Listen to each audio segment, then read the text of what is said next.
On Tuesday, Canadian Prime Minister Justin Trudeau extended the current ban on Americans crossing into Canada through February 21st. The prohibition was put in place in March of last year as a way to control the spread of the pandemic. And the policy may have had an impact. An estimated 7% of Americans have now been infected with the coronavirus. That compares with less than 2% of Canadians. But the closure has also taken a toll on the small towns that rely on cross-border traffic. The situation is desperate from coast to coast, as Anna Werner reports. So we're looking into Canada. When Lars Jacobson spots a truck crossing the Canadian border into the United States, Oh, you might actually see a border crossing. Here comes a truck. he sees unfairness. COVID has stopped people from coming in, but not trucks facilitating commerce. The truckers can go back and forth because COVID can't get them, but an individual it can. What? It doesn't make any sense. His package store in Jake's Landing, Idaho is within spitting distance of Canada and now may go out of business. We're open.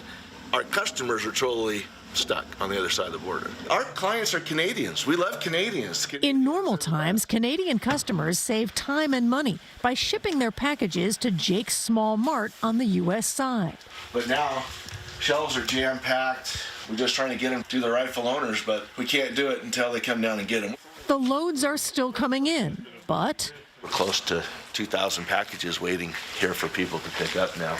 those people normally also support Jacobson's other businesses in this three-building village by buying gas, shopping, and eating in the restaurant. The hardships span the entire 5,500-mile border from Washington State, where COVID canceled ferry service on the Olympic Peninsula caused a $64 million loss and took 110 jobs, to Kalispell, Montana, where retailers saw a 94% decrease in credit card spending by Canadian shoppers, to Fort Fairfield, Maine, where a golf club that spans both countries has been cut off from most of its members.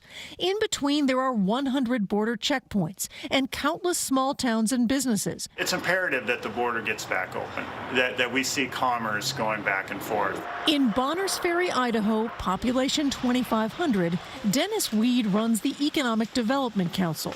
Unemployment here nearly doubled to 7% after the border closed. Government money did provide some relief. Stimulus package has helped, but that's run out. Now people are working less hours, not hiring, to try to keep their expenses down until we get through it. Over in Eureka, Montana, Dave Clark's First and Last Chance bar sits 200 yards from the border. First place to get a drink on the way down, last place to get a drink on the way home. That's why it's called First and Last Chance Bar. It's also on its last leg in a state where Canadians typically spend more than $200 million a year. My income's down 60%. If I hadn't had the PPP loan and there's 2 grants that the Montana gave us, I'd be completely out of reserves. Back in Idaho, the packages keep piling up. Yeah, you guys have a good day. Thank you.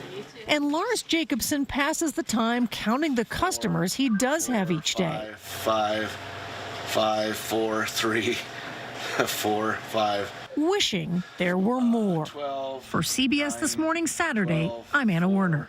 4, 5. Growing up in Buffalo on the border there, just 10 minutes from getting into Canada, I know how important that relationship is, and it stinks right now. Yeah, tough for a lot of people out there. Yeah.